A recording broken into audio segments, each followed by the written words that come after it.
In a quiet little neighborhood lived a dog named Bento. He wasn't a purebred, nor was he the biggest or strongest. He was a mixed breed with soft brown fur and warm, gentle eyes that would light up every single time he saw his owner, Leah. But what made Bento special was his heart.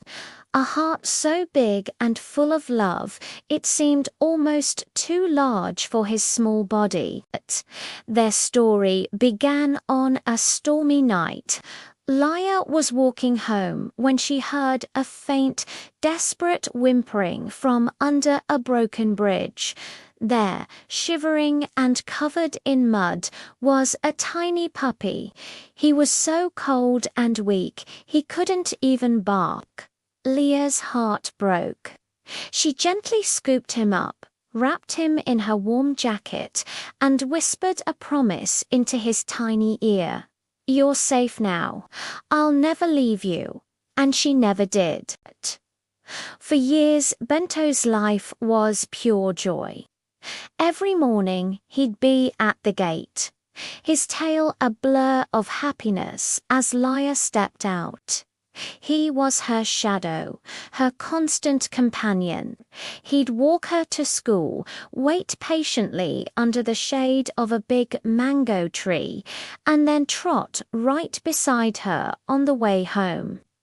At night, he'd sleep at the foot of her bed, a furry, loyal guardian. But when Leah was sad, when she cried into her pillow, Bento would be there, nudging his head against her hand, offering silent comfort only a dog can give. He was her best friend, her secret keeper, her unwavering source of unconditional love. But as we all know, life has a way of changing, and not always for the better. As Bento grew older, the youthful spring in his step began to fade.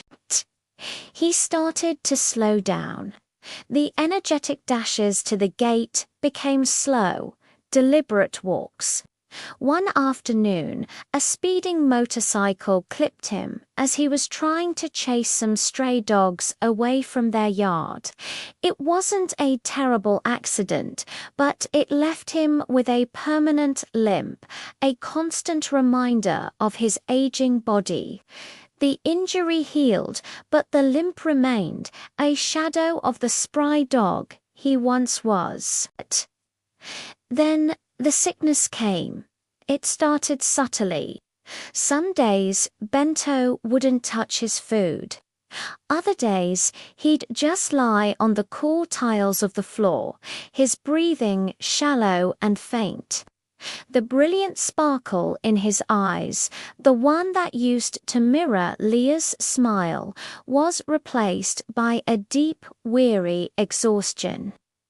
Leah's family didn't have much money, but she was determined to help her best friend.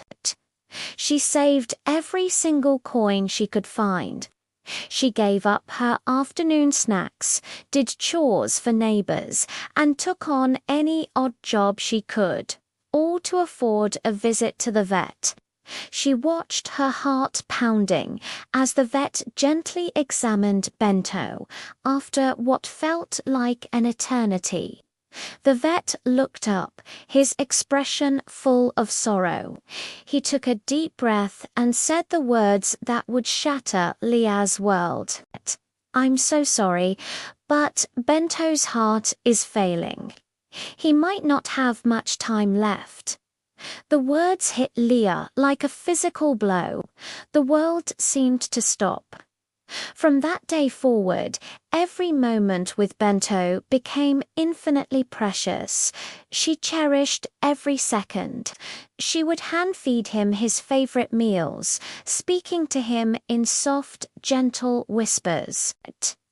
She slept on the floor beside him every night, holding his paw, even if it meant she woke up with a stiff neck and an aching back. She just wanted him to know he wasn't alone.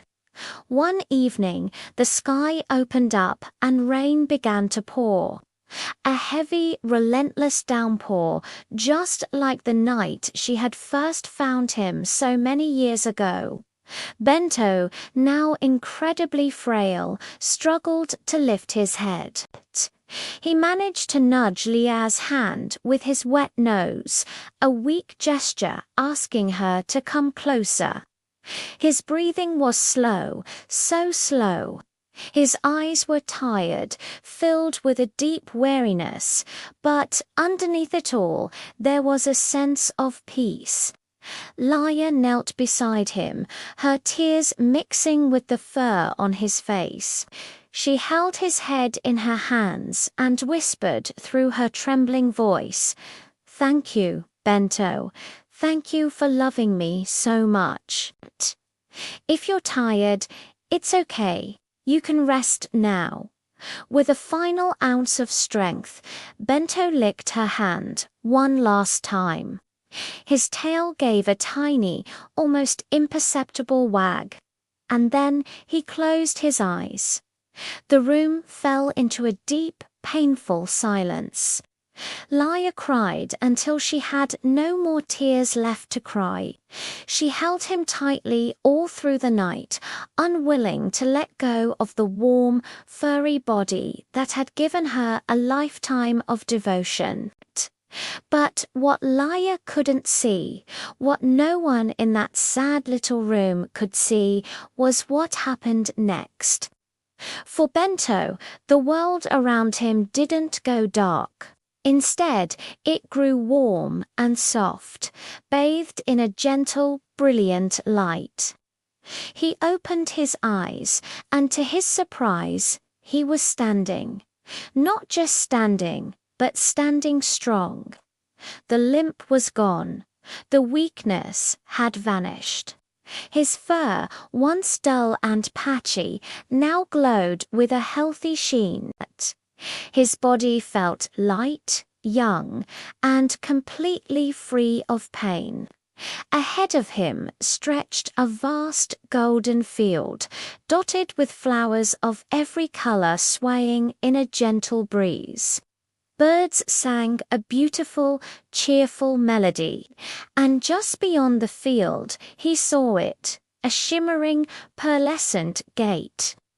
Dogs of all shapes and sizes were running freely, chasing butterflies, rolling in the soft grass, and barking with pure, unadulterated joy.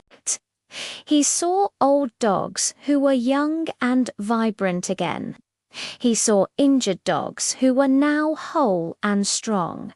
He saw lonely dogs who were finally surrounded by friends. A kind, gentle voice seemed to echo from all around him, a voice that felt like a warm hug. "Welcome home, Bento. All good dogs go to heaven." Before he ran towards the gate, Bento turned and looked back one last time. He could see the small house, and he could feel Laia's sadness as she cried for him. He wished he could tell her that he was okay, that he wasn't in pain anymore. He wanted her to know that he was happy, and that one day he would be waiting for her right here. He lifted his head towards the sky, gave one last joyful wag of his tail, and then he ran. He ran into the golden field, towards the happy barks and the shimmering gate, finally and completely free.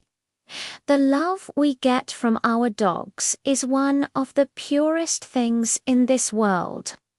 They are loyal to a fault, their love for us unwavering, even when life isn't kind to them. They teach us about forgiveness, joy, and living in the moment. And when their time on earth is done, we have to believe they go to a beautiful place, a place with no pain or sadness, a place where all good dogs run and play, happily waiting for the day they're reunited with the people they loved so much. If you've ever loved and lost a pet, know that you're not alone. The grief is real, and it's a testament to the incredible bond you shared. Thank you for watching and for letting us share Bento's story with you. If it touched your heart, please consider liking this video and subscribing for more stories. We'll see you in the next one.